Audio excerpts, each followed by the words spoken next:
Welcome back. સમાચારમાં આગળ વાત કરીએ તો ગુજરાત યુનિવર્સિટીમાં ફી વધારાને લઈને આંદોલન વધુ તેજ. એનએસયુઆઈ કાર્યકરોનો કુલપતિના નિવાસસ્થાને ઘેરવાનો પ્રયત્ન. ગુજરાત યુનિવર્સિટી પ્રતિ સેમેસ્ટર 1750 થી લઈને 4500 સુધીનો ફીમાં કર્યો હતો વધારો. બીએ, બીકોમ, બીસીએ, બીબીએ અને પીએચડીના અભ્યાસક્રમોમાં થયો હતો ફી વધારો. આગામી શૈક્ષણિક વર્ષથી લાગુ પડવાનો છે ફી વધારો. પીએચડીમાં 4500, બીબીએમાં 2200, બીસીએમાં 2000 અને બીએ બીકોમમાં 1750નો પ્રતિ સેમેસ્ટર કરાયો છે વધારો.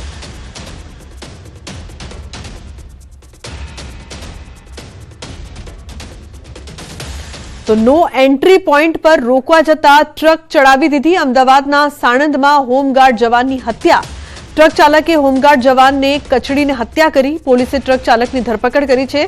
જગદીશભાઈ નામના હોમગાર્ડ જવાનનું મોત નીપજ્યું છે. ટ્રક ડ્રાઈવર વિરુદ્ધ હત્યાનો ગુનો નોંધીને તપાસ શરૂ કરવામાં આવી છે.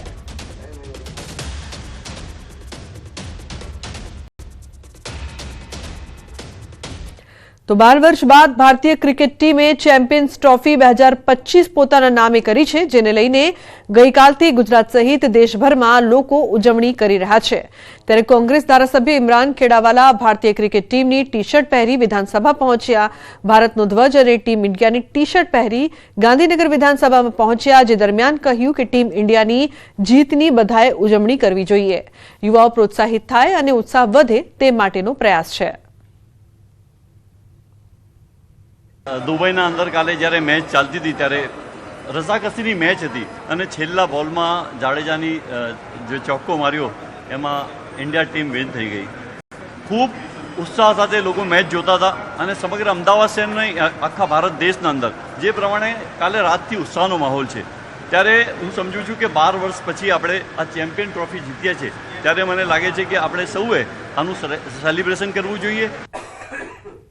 તો ભરૂચના વાલિયામાં શિક્ષક દંપતીના ડબલ મર્ડર મામલે મોટો ખુલાસો થયો છે. જમાઈએ જ લૂંટ કરી સાસુ સસરાની ઠંડા કલેજે હત્યા કરી હોવાનું સામે આવ્યું છે. દેવું વધી જતા સગા જમાઈએ જ ઘટનાને અંજામ આપ્યો હતો.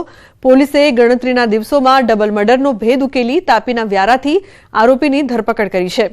આરોપીની પૂછપરછમાં સામે આવ્યું છે કે આર્થિક રીતે સદ્ધર સસરાના ઘરમાં લૂંટ અને હત્યાના ગુનાને અંજામ આપવા કાવતરું રચ્યું હતું. પોલીસને તપાસમાં સહયોગ આપવાનું તરકટ પણ રચ્યું હતું.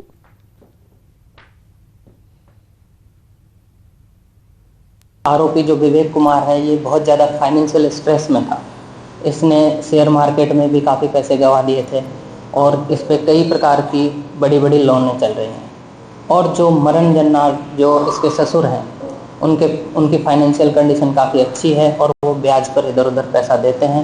और चूँकि विवेक को पता था कि वो अपने घर में बड़े अमाउंट में कैश और गहने रखते हैं. તો અમરેલીમાં સિંહના આંતરફેરાથી ફફડાટ. રામપરા ગામમાં સિંહ પરિવારની લટાર. સિંહ પરિવારની લટારના દ્રશ્યો આવ્યા સામે. રાજુલા તાલુકાના રામપરા ગામની દિવાલ કૂદી સિંહો ગામમાં પ્રવેશ્યા.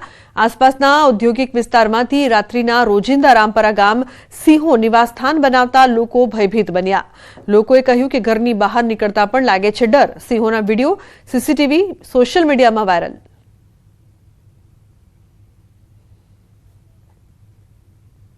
અન્ય સમાચારની જો વાત કરીએ તો ગીર સોમનાથમાં રખડતા ઢોરની સમસ્યા માથાનો દુખાવો બની છે. ન ફક્ત મોટા શહેર, નાના ગામોમાં પણ રખડતા ઢોરની સમસ્યાથી રહીશો પરેશાન થઈ રહ્યા છે. કોડીનારના ડોડાસા ગામમાં રોડ વચ્ચે 2 આંખલાના યુદ્ધે રોડને બાનમાં લઈ લીધો. 2 આંખલાએ શિંગડા ભરાવી લેતા રહીશોના જીવ તાળવે ચોંટ્યા. આંખલા યુદ્ધમાં એક રિક્ષાને નુકસાન થયું તો વેપારીઓમાં નાસભાગ મચી ગઈ. આંખલા શાંત ન થતા આખરે ખેડૂતે ટ્રેક્ટર વચ્ચે કરી બંનેને છૂટા કર્યા. તો આંખલા યુદ્ધમાં રિક્ષાને નુકસાન, વેપારીઓમાં નાસભાગ મચી. તો વડોદરાના છાણીમાં મોડી રાત્રે ફ્લેટની દિવાલ ધરાશાયી થઈ છે. કેનાલ પાસે નવી સાઇટના ખોદકામ દરમિયાન બાજુના ફ્લેટની દિવાલ ધરાશાયી થઈ. સત્વ પ્રાઇમ ફ્લેટની પ્રોટેક્શન દિવાલ તૂટી પડી. દિવાલ ધરાશાયી થતા 40 મકાન ખાલી કરવા પડ્યા. રાત્રે બનેલી ઘટનામાં 40 પરિવારોને અન્ય જગ્યાએ રહેવા જવું પડ્યું. બિલ્ડરને રજૂઆત કરી હોવા છતાં કામ ચાલુ રાખતા લોકો મુશ્કેલીમાં મુકાયા.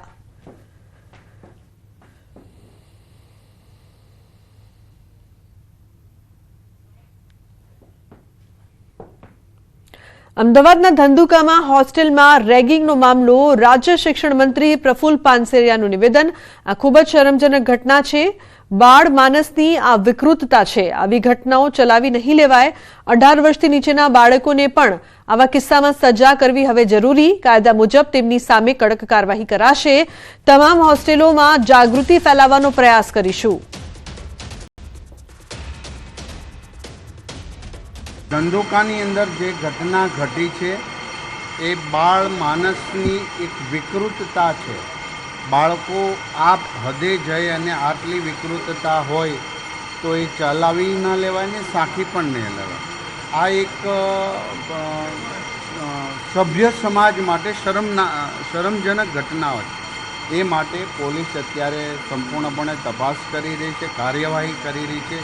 તમામ બાળકો 18 વર્ષથી નીચેના છે. આ બાબતમાં દરેક હોસ્ટેલો કે શાળાઓની અંદર પણ જાગૃતતા લાવવાનો પ્રયાસ કરીશું.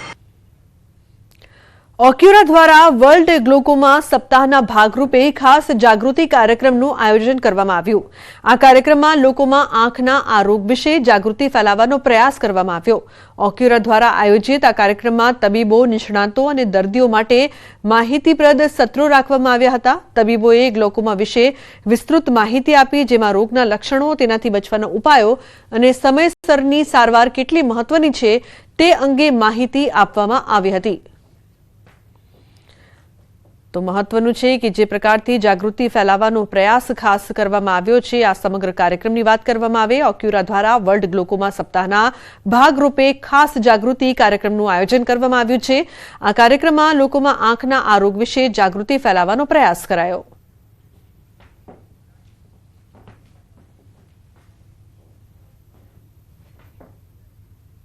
તો બુલેટિનમાં હાલ બસ આટલું જ. તમામ મહત્વપૂર્ણ સમાચાર માટે આપ જોતા રહો ન્યૂઝ 18 ગુજરાતી. નમસ્કાર.